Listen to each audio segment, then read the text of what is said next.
tell me you want me to say the prayer.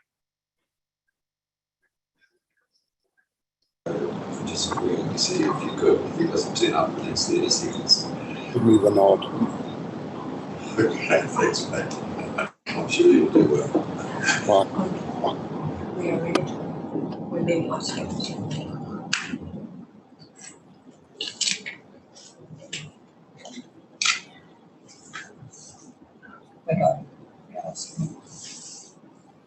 Kia ora koutou. Morena councillors, could I declare the council meeting of the 10th of November open, and in doing so, could I ask Councillor Thurston to provide a karakia? Colleagues, never let us forget that we're forever in the presence of God. Almighty God, we ask that you give us wisdom in the decisions we make here today, and give us guidance in working with our regional communities to promote their social, economic, environmental, and cultural well-being. Amen. I think they might have got half of that, but it's better than none at all, I suppose. Thank you, Councillor Thurston. Councillors, tēnā koutou e hoa mā. Te tuatahi, kei te mihi o ki te rangatira o Taranga Moana, hui kakahu kawe. Ka tangi ngā putatara o te kaianga mō, piki ake koe ki mauau hoki wairua ai. Moe mai I roto I te arariki. Ki te whānau kawe, kia kaha rā. Kei te whakaro, te konihira, kia koutou, I tēnei wā. Greetings to you all. Firstly, I'd like to acknowledge the esteemed leader of Tauranga Moana, Hui Kakahu Kawe. Trumpets of home call for you. Climb upon Mauo in your spiritual return home. Lie in peace and embrace of the Lord. To the Kawe family, be strong. We at the council are thinking of you during this time. Kia ora. Thank you, councillors. We have apologies received from Councillor MacDonald, who is at the Tangi today, and Councillor Eaty for late arrival. Could I have a move that apologies be sustained? Move Councillor Thurston, Councillor Rose, all those raise your hand. Agree, carried, thank you. There is no public forum. Items not on the agenda. There are no new items to be added to the agenda. There are no changes to the order of business. Declarations in terms of conflict of interest. I don't believe there are any. Councillors, happy with that? No conflict of interest. Public excluded business to be transferred into the open. There is none. And we move through to the Regional Council minutes of the 30th of September. We have a resolution to have a true, correct record of that meeting. Councillor Winters moved. Happy to see you. Oh, Councillor Nees, thank you. Second. All those in favour say aye. Or raise your hand, sorry. Carried. Any matters arising from those minutes, councillors? Appears not. Thank you. Can we go through the Regional Council minutes of the 19th of October? Moved Councillor Nees. Seconded Councillor Love. Did I see? All those in favour raise your hand. Against? Carried. Thank you. Any matters arising out of those minutes?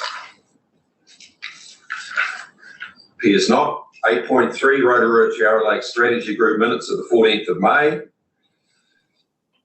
I'll move. Seconded Councillor Winters. All those in favour raise your hand. Against? Carried. Any matters arising out of those minutes, councillors would like addressed? Councillor Winters. Oh, just the appointment of the chair of the Lakes board through Waikato University. Has it been announced yet? And are we going? I think it's been appointed. I just want to know, has it been announced yet? Is it public information yet? Chief Executive. Morena Chair and councillors, my understanding is it's not yet publicly announced, and we'll let you know when that occurs, but the appointment has been made. Thank you, Councillor Winters. Any other questions? If not, we'll move through to the reports. First report is the Chairperson's report, 10.1. I'll move the chairperson's report be adopted. We have a seconder. Seconder, Councillor Rose. All those in favour, raise your hand in the adoption. Against, carried. Thank you. Any matters arising out of the chairperson's report? Mr. Chair, just with regard to your meeting with Jeff Reed, is this linked to the photography that Jeff Reed undertakes on land management practices? Yes, it was. And the meeting we had with Mr. Reed and Fiona, the other guys, and Guy Robson was cordial. I thought it was productive. We offered them the opportunity to make a presentation to regional sector. They were to provide us with some more updated footage in terms of recent footage they have done, despite an approach since that meeting to them to engage with us and provide us with the footage. There has been no response. So the ball is now in their court, but we've made the offer. Anything else, councillors? If not, 10.2, Regional Pest Management Plan, direction from the Environment Court. So, councillors, this plan has been in front of you. As you know, it was appealed by Forest and Bird, and as a consequence of that, there has been some more changes to the plan. And Fiona, who's taking us through the presentation in terms of some of these changes. The track changes have all been forwarded to you in terms of a comprehensive set of papers that you have in front of you as a result of this court decision and the changes that were made. Thank you, Chair. We're very pleased to present this to you today, and in particular want to thank the councillors who are involved in the Appeals Committee. You thoroughly discussed it when you made most of it operative last year, but if you have any questions or comments, Namuta is there to answer those. Thank you, Fiona. Councillors. Happy to move, Mr. Chairman. Move, Mr. Winters. We have a seconder. Seconder, Councillor Clark. So it's now open for discussion. Councillors, my commentary is that you'll notice there is an impost, a financial impost on the council to the tune of about $130,000. But sometimes I think we need to focus on the practical outcomes of this change. So essentially, the changes here that were agreed by the court are as an extension in terms of the sustained control activities on these pest plants. The responsibility to have that sustained control will ultimately fall to the landowners. Regional Council's position being identifying, ensuring that they do. Now, there are a lot of pest plants that sit in this sustained control category already, so we're adding to that, and I'd suggest the challenge for officers of the council is to ensure, to the best they can, that sustained control is carried out by landowners on where these pest plants are identified. The impost will fall on the landowners, and as you're all aware, issues such as ragwort control, blackberry control, woolly nightshade control all fall within the context of these sustained control, and it will continue to be a challenge for us to ensure to the best we can that these activities or these pest plants are controlled. So I just raised that as a practical reality of what we face. I don't know whether anyone wants to comment in terms of the challenges in front of us to achieve these outcomes, but that's where it sits in my view. Yeah, could I just say at this stage, through the chair, a really interesting process, but as I say, the possibility of biting off a bit more than we can chew, and also actually disempowering ourselves by not actually being in a position or having the resource to be able to actually have people comply with this one, particularly in the good neighbours category. And I also liken that to another issue currently with our river bylaw reviews that we did last year, that we may have created an even greater rod for our back by creating situations that we actually cannot actually validly enforce compliance with. So good luck to that pest and management team. I'm not sure that it was a little sleight of hand by Forest and Bird, but there you go. Thank you, Councillor Clark. Wise words. Councillor Nees. Well, thank you, Mr. Chair. I endorse this. I was a member of the Regional Pest Management Plan Appeals Subcommittee, and I think this is a very good outcome, and I'm very pleased to note that the way we worked together with Forest and Bird was noted in the court judgment. My only question is with regard to the additional funding that we will have to put in now because of the additional rule and the changes. We did receive additional funding from the Crown for some pest management, particularly I think in the wallabies area and perhaps wild conifer control. And I'm just wondering if there's any potential overlaps and offsets that would be possible since we got additional funding in those areas so that we are not adding to our budget overall.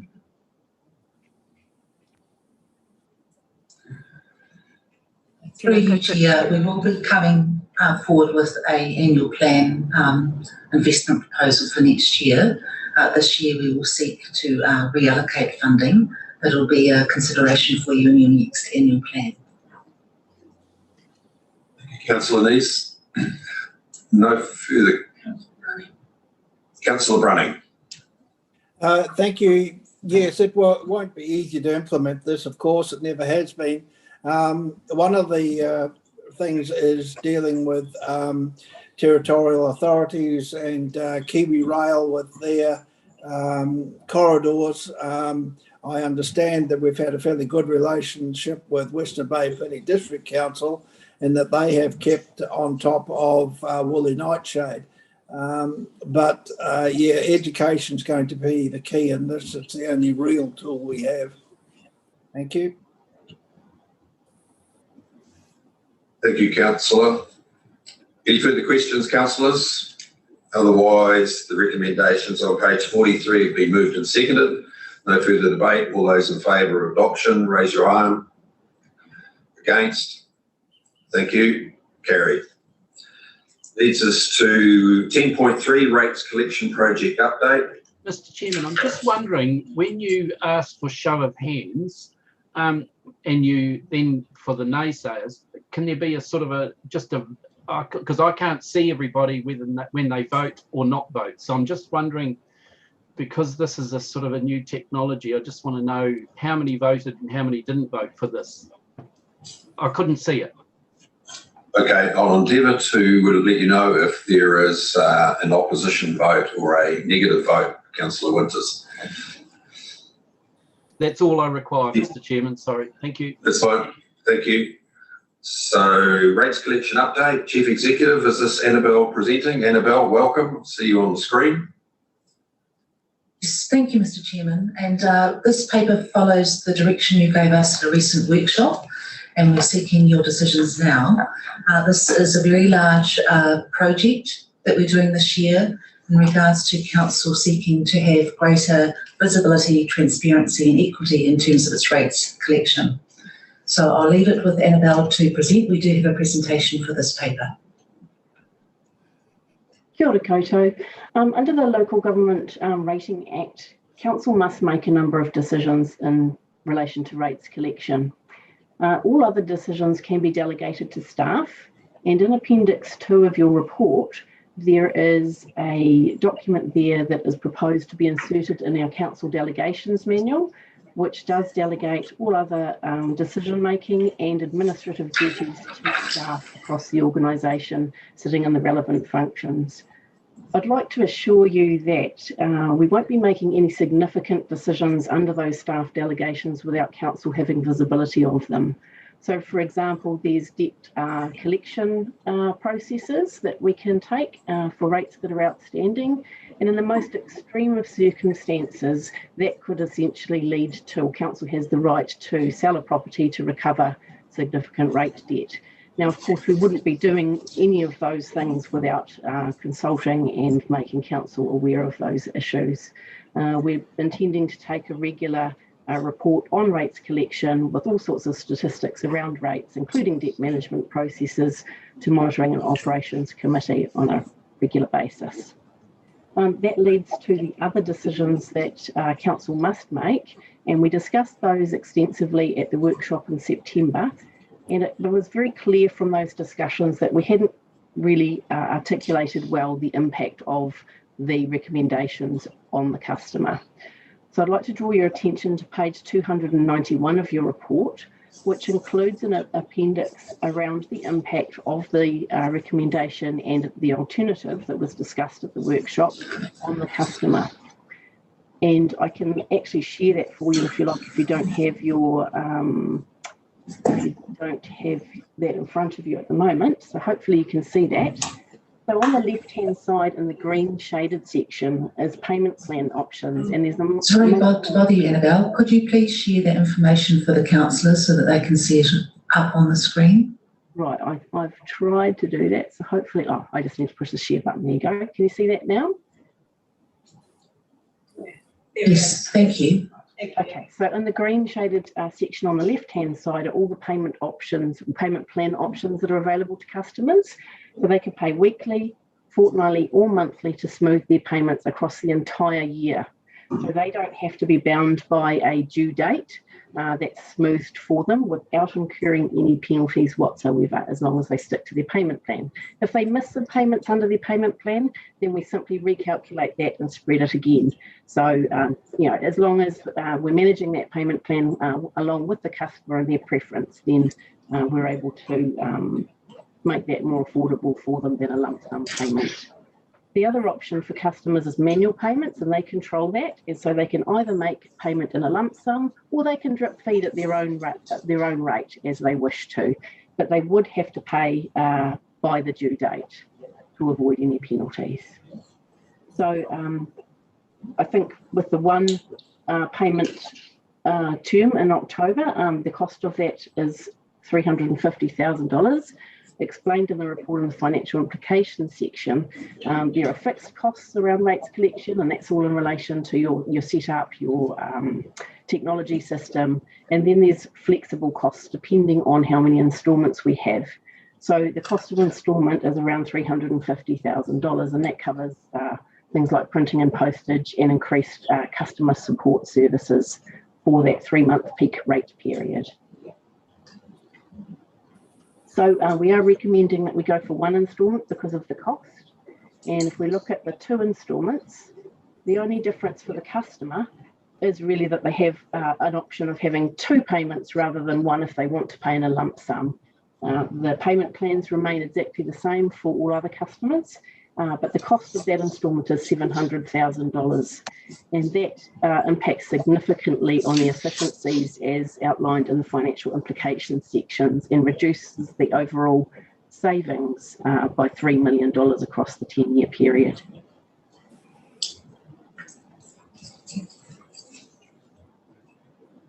Thanks, Annabelle. A few ready for questions? Yes. Okay, Councillor Nees. Thank you, Annabelle. With the 2 instalment option, I recall when we had a discussion on this previously, some people, if they miss the first payment and then miss the second payment, you had mentioned they get charged 2 lots of penalties on that missed payment. So under your proposal, you would only be penalised once. Is that right? The penalty is an instalment penalty. So yes, they would get 2 penalties, but it would only be on the instalment amount, not on the full annual rates amount.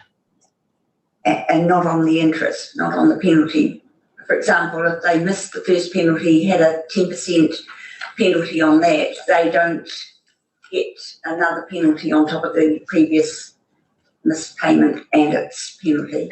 That's correct. Until the following financial year, if there's still money outstanding on any rates for the previous financial year, in July, another 10% penalty gets applied, and that's across all outstanding rates for the previous period and penalties. So essentially, there's penalties on top of penalties. Thank you, Annabelle. We've got a few questions, but in terms of the report. Could I just say I think it was comprehensive, was easy to understand, but there are a couple of really important spreadsheets in here that I think councillors need to understand. The first one is on page 284, which sets out some rationale in terms of the financial nominal figure that people have to pay. And you'll quickly see that in terms of people paying greater than $2,500, it's a relatively small number of ratepayers. However, sitting behind this whole paper is the justification for the regional council collecting its own rates. And I think we need to be very clear, and I wonder if you could take us, I don't know whether you can share this, but your spreadsheet on page 289, which sets out the TA collection model and the benefits that will accrue to customers, given that we move to the recommendation you've got here. And I think we need to recognise that if we move away from the recommendation, then we start to materially affect the benefit that could accrue to ratepayers. Can you be able to take us through that spreadsheet? Yes, sure. So for the one invoice or one instalment option, which is the first set of figures there on that table after the TA collection model, you're looking at a break-even period of 18 months. So because there's setup costs and one-off costs associated with that setup, you don't actually start to make a saving until the year 3, well, break-even year 2, end of year 2. And then it's a constant saving across the rest of the 10-year period, culminating in around a $6 million saving across the current collection model. If you go to 2 instalments, then it doesn't actually break even until year 6, and the savings or efficiency is reduced to 2.7 million for the 10-year period. So it is quite a difference in terms of the additional variable costs of each instalment.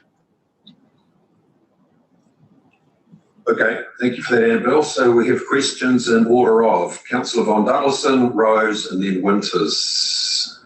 Yeah, thank you, Mr. Chair. Look, congratulations to staff on putting this together in a very clear manner. I was originally opposed to the one instalment model because I thought it could disadvantage some of our, especially those on fixed incomes. But this, where there's options for weekly, monthly, etc., with no penalty for that, I think it's a really pragmatic approach, and I am happy to move the resolution, sir. Thank you, Councillor Von Duddleston. Councillor Rose. Kia ora koutou katoa.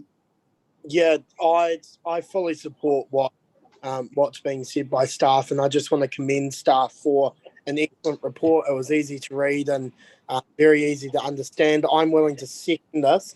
I do have a couple of questions though, just in regards to letting our ratepayers know in regards to a new system coming through. Have staff planned any, like, obviously you've got a comp plan, but have staff planned any like in-person workshops or stuff like that, just to be able to have those conversations with people who may not be able to access the things like that? And my second question is around sending through rates, but have staff looked into alternative options than to do postage? Yes, Councillor Rose, just to answer the first question, you're right, we do have an extensive comms plan around the change. Starting from the first or the last joint invoice we do with the territorial authorities, we'll be putting some information in there about the upcoming change. And then, of course, we're using multiple methods to communicate the upcoming change to our customers. In terms of the second question, could you please repeat that? What was your second question? So I just asked whether staff have looked into alternatives to sending rate bills via post. Oh, yes. Yes. Part of that comms plan involves really promoting the direct debits and the payment plans for customers, but it also promotes getting your invoice electronically. And so we are getting the data off the TAs at the moment as to who currently gets their invoices emailed to them, and we'll continue to email invoices. We've got the legal opinion on that, and because the TAs are our agents at the moment, that is our data as well. And so because customers have chosen to receive their invoice electronically, we'll continue that practice, as well as driving communications around, please can you be more sustainable and get your invoice by email, etc. So yes. Thank you, Annabelle. Councillor Winters. Yeah, thank you, Mr. Chairman. Morning, everybody. Yeah, comprehensive report. Thanks, Annabelle. You and I have had a good discussion about this, Annabelle, over the last week, 10 days. Mr. Chairman, I'm nervous about going from 4 to 1 invoice, especially for Rotorua, Potiki, Kawerau, Whakatane and Taupo District Councils. It's a big shift, but I'm happy to be guided by my colleagues. What I want to see, Annabelle, is a really comprehensive comms program going out to every ratepayer before we hit the go live button, and that they can have these options available to them.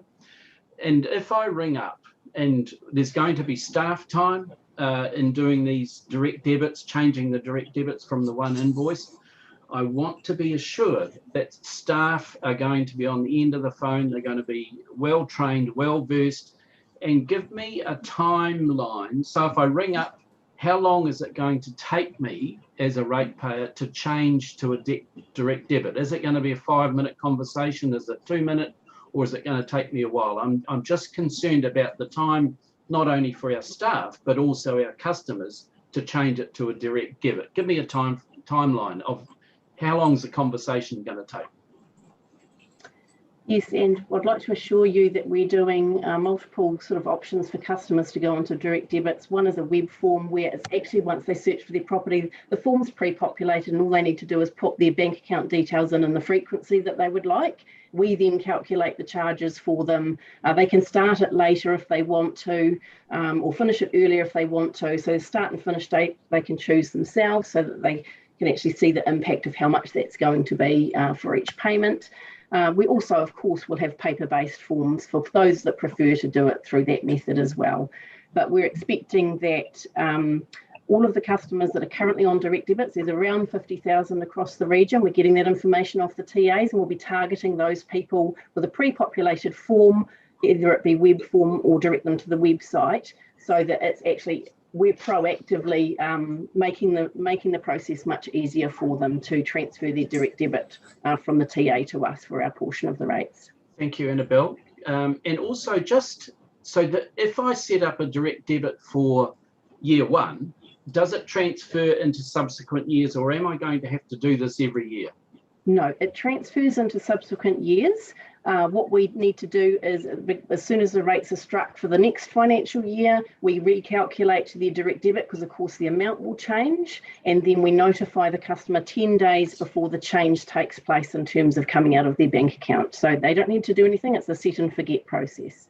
Yeah, I mean, Mr. Chairman, we had a bit of a straw poll here in Rotorua, and the effect was people would like to have seen 2 invoices. From 4 to 2, but look, I'm happy to debate the issues with those clients in Rotorua at a future generation, provided the comms is well versed and people are really au fait with their options going forward, like those charts, Annabelle, that you showed on page, I can't remember the number yet, but yeah, and going forward, no penalties, provided you stick to it. That's the big key. Message ends. Thank you, Councillor Winters. So just before I come to Councillor Crosby and Councillor Love, I think, Councillor, this is important, and whilst it's mentioned in the papers, it's not clear, and I had some subsequent discussions with Annabelle and the Chief Executive. So currently the rates collection system is what I would refer to as a bit disparate. So currently annual rates, what you call general rates struck by the Regional Council, are collected through the territorial authorities. Some of the targeted rates, especially the major river scheme rates, are also collected through the territorial authorities, hence Mr. Winter's commentary about them having the ability to pay it over instalments. However, there are another sector that pay, and essentially they are the minor river scheme rates and the drainage scheme river rates, especially in terms of the Rangitoki Plains drainage scheme, who pay their rates directly to the regional council in a one instalment each and every year. I think it's January we pay them. On top of that, persons having consents, and especially the rural areas, I think it's section 32 or 34, is it, where you have those consents which you pay an annual fee. I've suggested to staff that as a user, farmers will want a one invoice. On that one invoice, you can set out your general rates component, you can set out your targeted rates component, you could also set out your fees and charges in terms of monitoring and science charges, rather than having 2 or 3 different invoices coming through. So hopefully, Annabelle, that comment will be taken into consideration. The difficulty, I'm told, is that under one rating system, we're operating the Local Government Act, and the other one we're operating the RMA. But the issue is, I don't think the customer really cares. They just want one bill and they want it paid once. So if you can do that, so thank you. And Councillor Crosby, then Councillor Love. Thank you, Mr. Chairman, and thank you for the report. Annabelle and team, it's very comprehensive. And I do support the direction moving forward, including the one instalment, taking into account all the issues that Councillor Winters has raised, which is very appropriate, and we do acknowledge the various payment options. To me, this is more about visibility and accountability and transparency of the Bay of Plenty Regional Council to our ratepayers and residents. In terms of cost savings, that might be true, but you also need to realise that this could impose extra costs to our TLA friends across the region, and of course they are the same ratepayers. So let's not get overexcited about the cost savings to the ratepayers.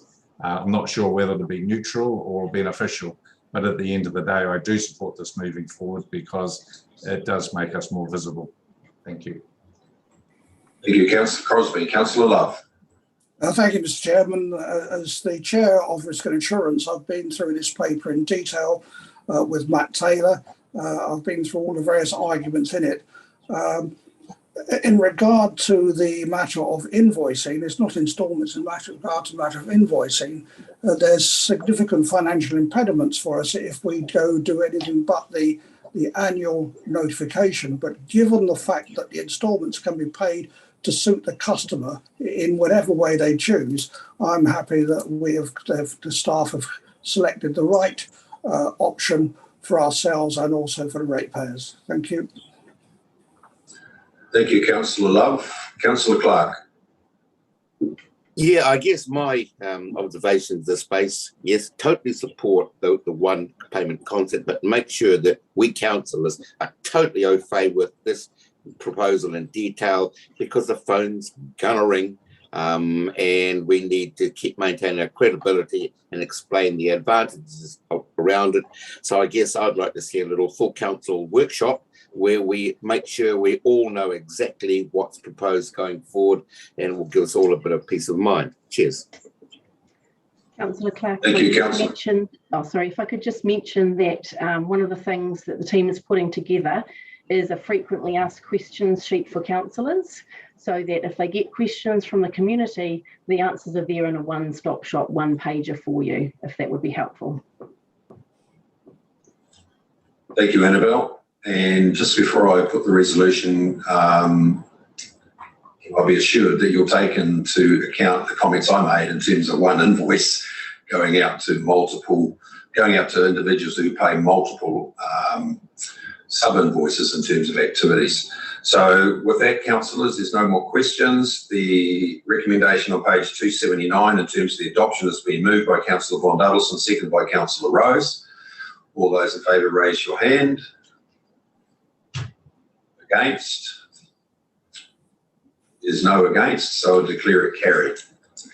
Thank you, councillors. That takes us through to Arataki Quarter 1 performance, distributed under separate cover. Chief Executive, who is presenting us? I am presenting that. Oh, it's myself, first Chair, Siobhan. Thank you. and I'll then pass over. So good morning, councillors. This is our first performance report against the new suite of performance goals set out in our new long-term plan 2021 to 2031. I will begin by passing over to Tobias Franson to describe the effects of COVID on our operations. I'll then discuss some other non-financial performance results, and I will then pass over to our financial team to cover key financial results from the first quarter. Tēnā koutou katoa. The escalation in COVID alert levels have had a significant impact on some of our delivery during the quarter, with the Bay of Plenty region staying in levels 4 and 3 for a total of 3 weeks during the first quarter. That ranged from the 17th of August to the 7th of September. There were 3 services and performance measures that were particularly affected. First of all, regional parks. So our parks averaged 279 visitors per day in the 3 weeks that were preceding level 4. During level 4, that dropped to a mere 66 visitors per day. And when level 3 later came into effect, there was a resurgence of park visitors up to 427 visitors per day. So we started off at 279, dropped down to 66 visitors. Level 3 resurged to 427. But that resurgence was quite short-lived and not enough to account for the level 4 impact on visitor numbers. So as such, and taking into account the current Rahui at Papamoa Hills, the year-end target for the park visitors may be at risk. The second area that was impacted by the COVID alert levels was compliance. We were averaging 16.4 compliance monitoring inspections per day out in the field in the period immediately preceding the level 4 change.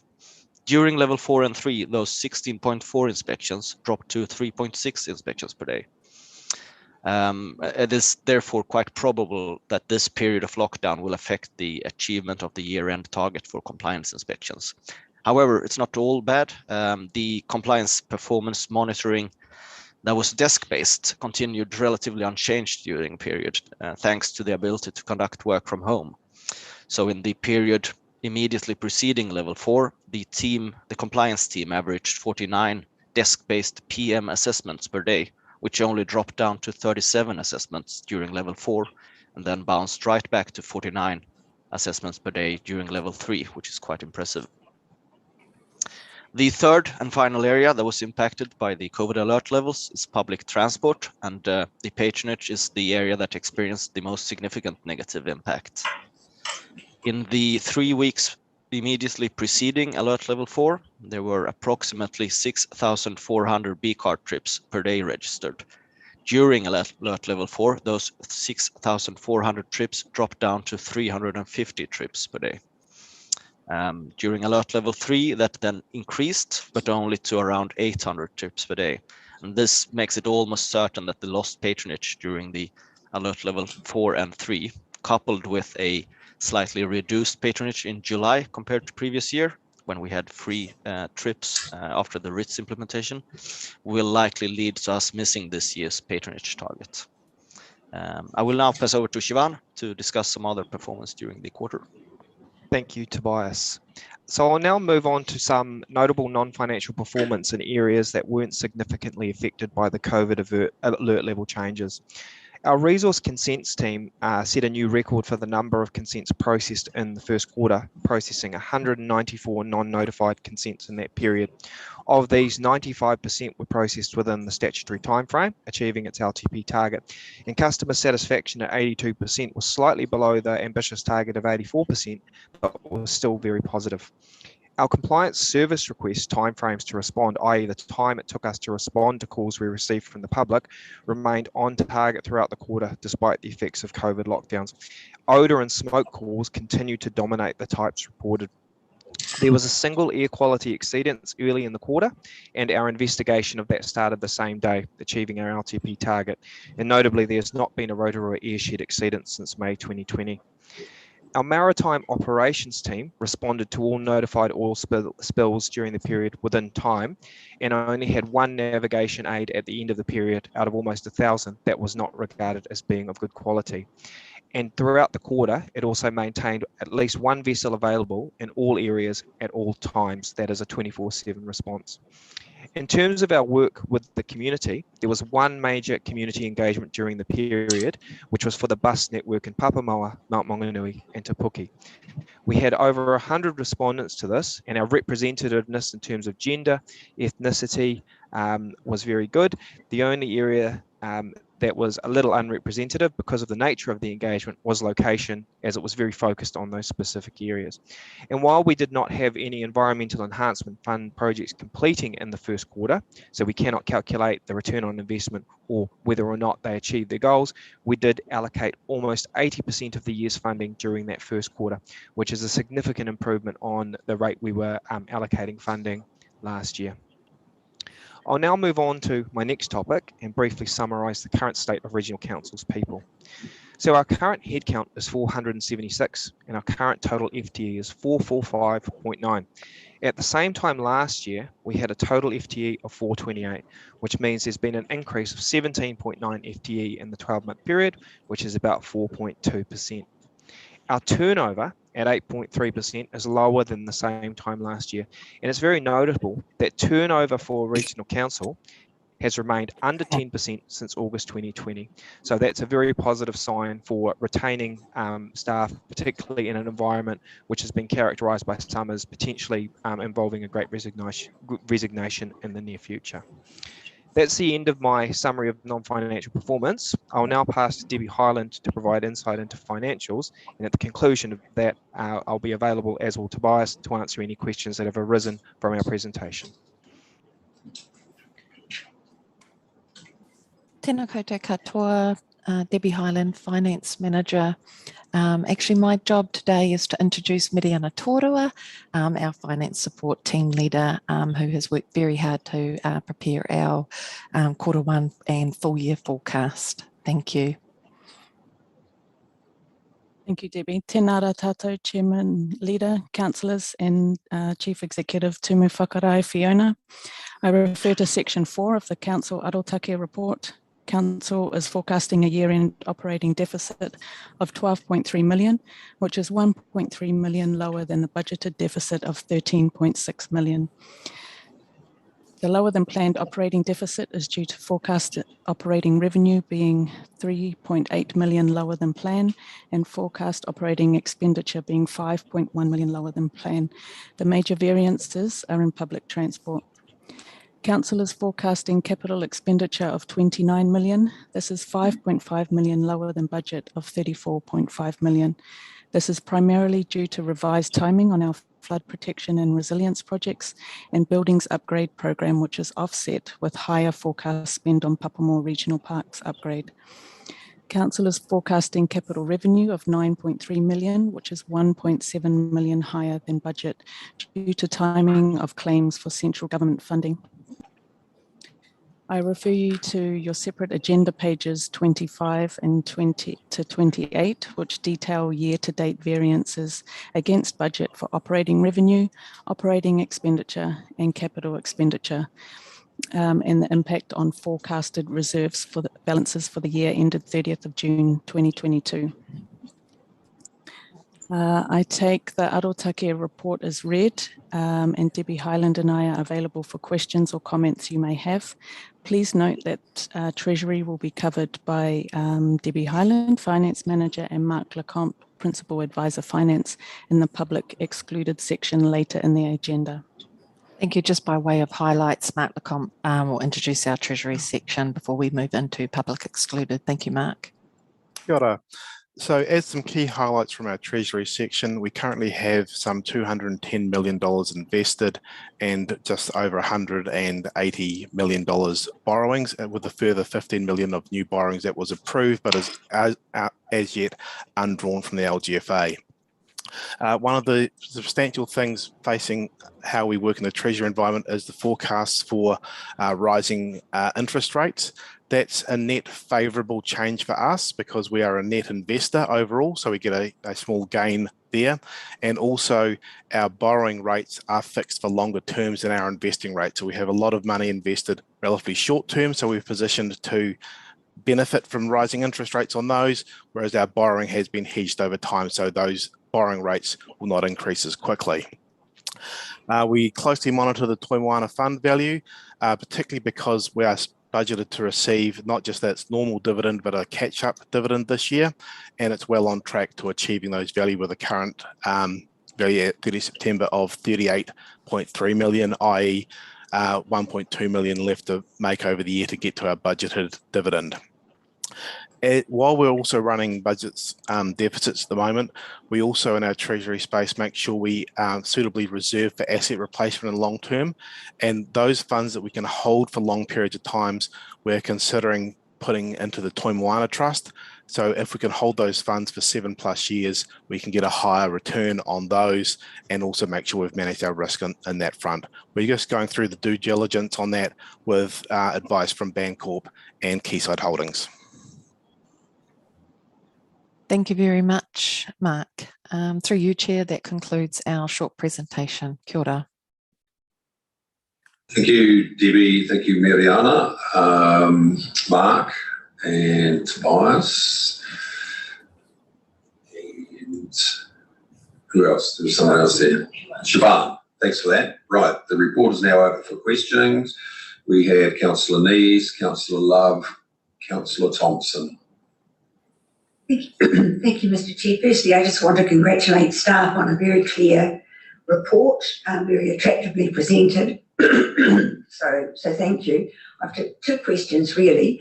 The first one is about the deliverability review of capital works, which I absolutely endorse. A very good initiative. A question I ask is why did we not undertake that as part of the budget setting? Rather than waiting until we were in the first quarter, because it has been a significant reduction of over 5 million in the capital program. So that's one question. And my other question is to do with the balance in the equalisation reserve, which is showing a negative 5 million balance in the report. And I acknowledge that we haven't yet had our annual report back for last year, which might show some light on this, but I just wonder if staff would be able to provide us with some advice on that. Thank you. Thank you, Councillor Nees. Mariana, would you like to respond? Sure. We do regularly check in with each of the major contributors for capital works. Accordingly as to deliverability, and this time it came about at this point where we pushed further to have some oversight of their deliverability. So we do have a works program that has been revised, and the latest that they've given us.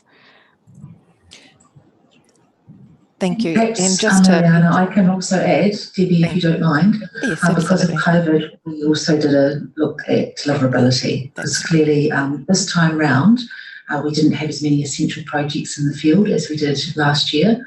So a number of our projects have been delayed through COVID. There was only one project that we continued on as an essential project this time round. We are completing a deliverability review again to go into the annual plan next year as well. That's part of this process. Thank you, Debbie. Thank you. And just through you, Chair, obviously equalisation, we've got an opening balance at this point of $0.8 million in deficit. Through the long-term plan, Council approved $3.4 million of reserve funding to lower general rates in year one of the long-term plan. So I'll just refer you to page 28 of the supporting agenda. Also in year monitoring at this point, we're looking to offset the opening balance with a $0.6 million contribution through general funded activities this year. But again, we'll continue to monitor that. So the bulk of the forecast EQ balance of 3.6 million, again, is due to council approvals through the long-term plan to use our resilience and our reserves to lower general rates in year one of the long-term plan. Thank you, Chair. Thank you, Debbie. We have Councillor Love. Thank you, Mr. Chairman. Again, as I have reviewed the Arataki with Matt Taylor, gone through it in some detail, the Q1 report is always of least use to us because, of course, it's so early in the financial year. However, all the indicators seem to be pointing in the right direction, and so I'm happy to move the recommendations at the appropriate time. I've only got two comments I want to make, and they're effectively non-financial. The first one is, I think the section on climate change is in fact inadequate. As a council, we have decided that we are in a climate emergency for climate change. And if you look at the three items which are reported on, I think anybody reading that will think we haven't been doing anything, where in fact that is not the case. One of the things I would like added to it is the decision we have taken to fund solar power through the rates. I think that's really probably the most important thing we have done on combating climate change, and would like to see that added. The other point I would like to make is on the FTE report. It is broken down by gender, but I think it's far more important to ask that it's reported on by and indicated to each general manager. And therefore, I have asked Matt in subsequent reports not only to report on gender, but also the distribution against general managers. Thank you. Thank you, Councillor Love. Councillor Thompson. Yes, thank you. And firstly, I'd like to echo Councillor Nees's compliments for the report. Well done, very easy to read and understand. I have three questions. My first question is to you, Fiona, and it refers to the annual plan workshop coming up. Do you intend to have a discussion, or for us to have a discussion, on public transport? Will there be a paper addressing public transport at our upcoming annual plan workshop? Through you, Chair, yes, you will be talking about public transport. We are acutely aware of there are a number of issues that you want to discuss, so the workshop will start with councillors flagging what they see as significant for the annual plan, but we have a number of papers ready for you. Thanks, Fiona. My other two questions are page 17 of the report. It refers to 18 State of the Environment reports, which are to be completed. Could we please have an email outlining exactly what those State of the Environment reports are going to be? I note 3 have already been delivered, but could we just have an update on what the rest are? And my last question relates to the profile of health and safety within this organisation. Where is the high profile of health and safety reporting and monitoring? Thank you.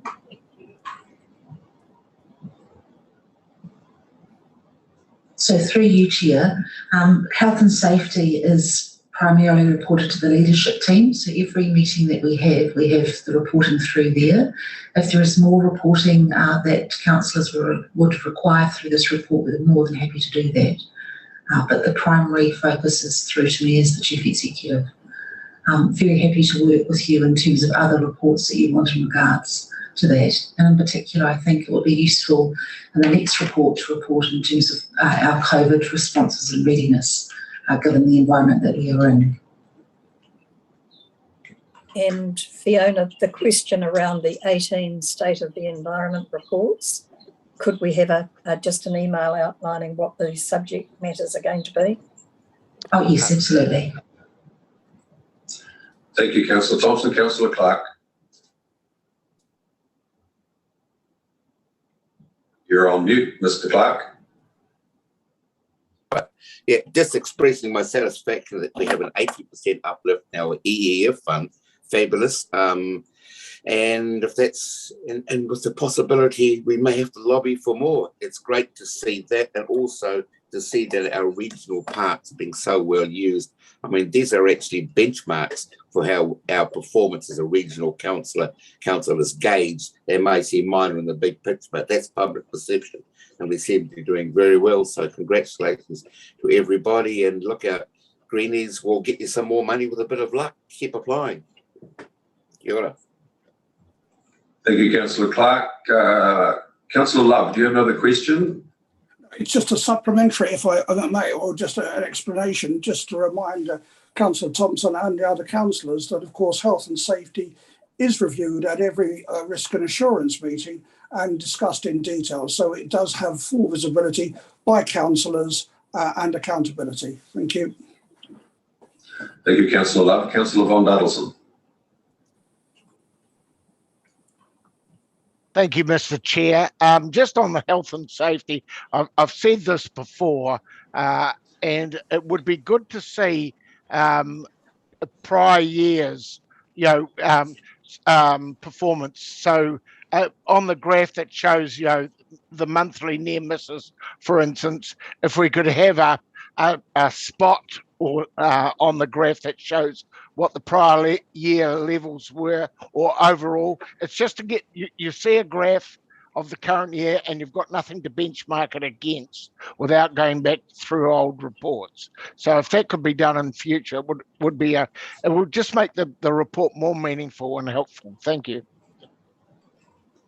Thank you, Councillor Von Duddleson. And I just reiterate Councillor Love's commentary that some of that data that you're looking for is in the audit and risk papers, but that's fine if you want to bring forward to this forum. Siobhan.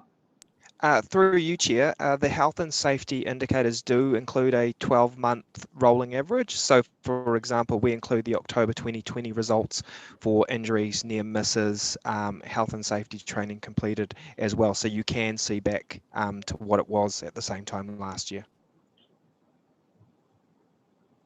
Thank you, Siobhan. No further questions, councillors. We have a mover of the adoption of the report by Councillor Love. Do we have a seconder? Councillor Rose. Right, the adoption of the report's been moved and seconded. All those in favour, raise your hand. Against? Carried. Mr. Winters, no against.